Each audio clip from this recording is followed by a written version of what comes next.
안녕하세요. 가미TV 성형꿀팁 성형외과 전문의 박건우 원장입니다. 코 성형에 대한 관심이 많으신 만큼 코 수술 재료에 대해서도 많이들 질문을 하시는데요. 그래서 이번 시간과 다음 시간에는 코 성형에 사용되는 재료에 대해서 정리해 보도록 하겠습니다. 우선 크게 구분을 해보면 코 성형의 재료는 인공 재료와 자가 조직으로 나누어 생각해 볼 수 있습니다. 최근 수술의 안정성을 고려하여 부작용이 거의 없는 자가 조직 코 성형을 원하시는 분들이 많이 생기셔서 이번 시간에는 우선 자가 조직 코 수술 재료들에 대해 상세히 알아보도록 할게요.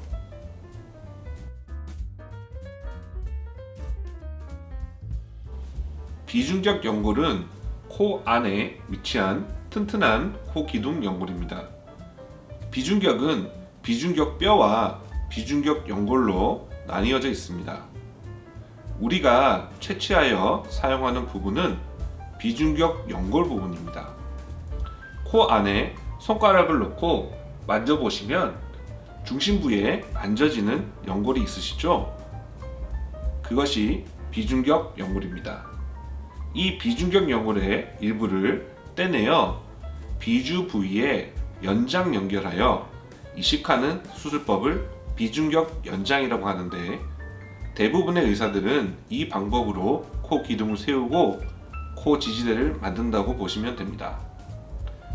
비중격 연골은 튼튼한 연골이어서 기둥 연골로 사용할 수 있는 큰 장점이 있지만, 코끝에 사용하면 피부가 얇은 사람들은 쉽게 비쳐 보이거나 딱딱하게 만져지는 단점이 있습니다.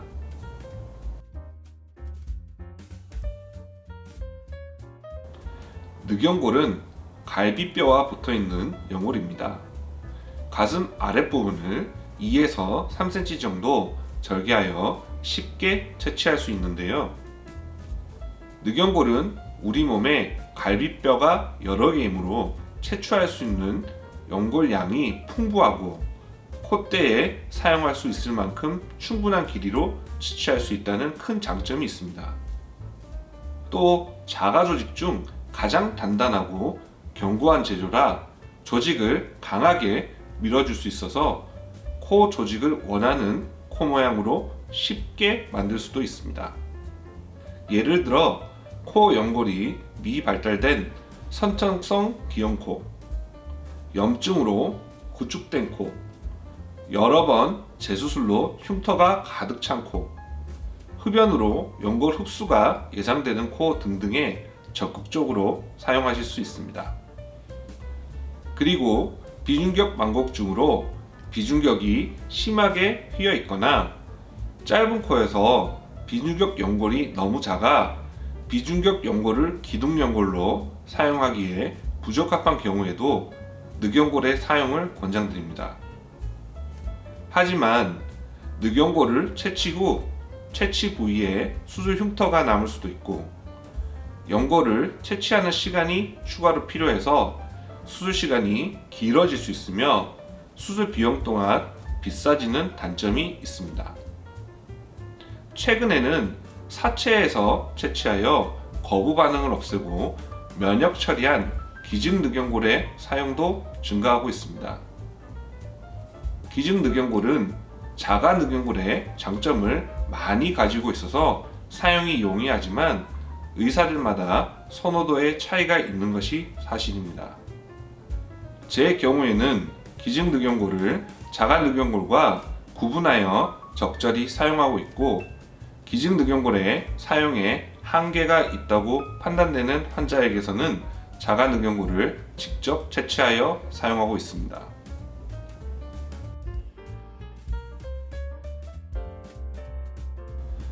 귀연골은 아주 부드럽고 몰랑몰랑한 탄력이 있어서 코끝 성형에 사용하기에 최적의 재료입니다. 귀 변형을 최소화하기 위해 귓바퀴를 남기고 귀연골을 채취해 보면 한쪽 면은 볼록하고 한쪽 면은 오목한 커브 형태로 채취가 됩니다.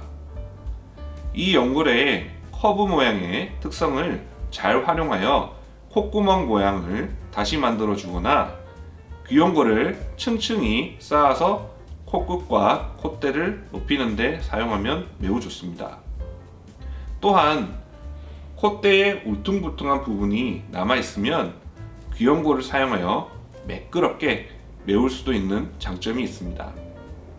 하지만 코 기둥에 사용하면 커브 형태의 연골이기에 코끝이 휘어질 가능성이 있어서 제 경우에는 비주 부분의 귀염고를 사용하지 않습니다. 양측 귀에서만 채취가 가능하므로 재료량에 한계가 있다는 단점도 있겠습니다.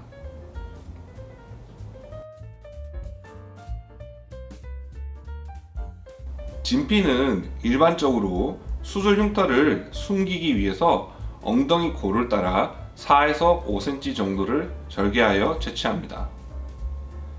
자가진피를 사용하여 콧대를 만들면 염증이나 구축의 부작용이 거의 없다는 큰 장점이 있습니다.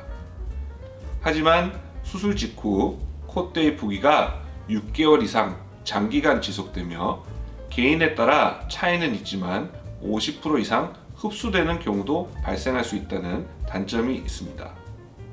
수술 직후에는 너무 높고 부자연스러워 걱정이고 나중에는 너무 낮아져서 걱정인 거죠.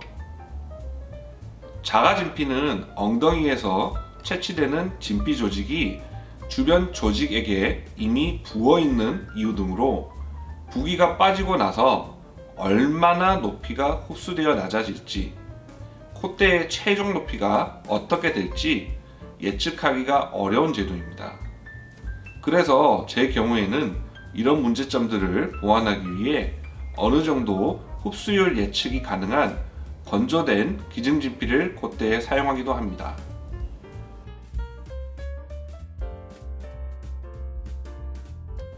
자가조직 코성형 재료의 사용을 콧대와 코끝으로 구분해보면 콧대를 2mm 이하로 조금만 높여도 된다면 귀염고를 최우선적으로 선택하여 사용하고 콧대를 그 이상으로 많이 높여야 한다면 자가늑연골이나 진피를 사용할 수 있습니다.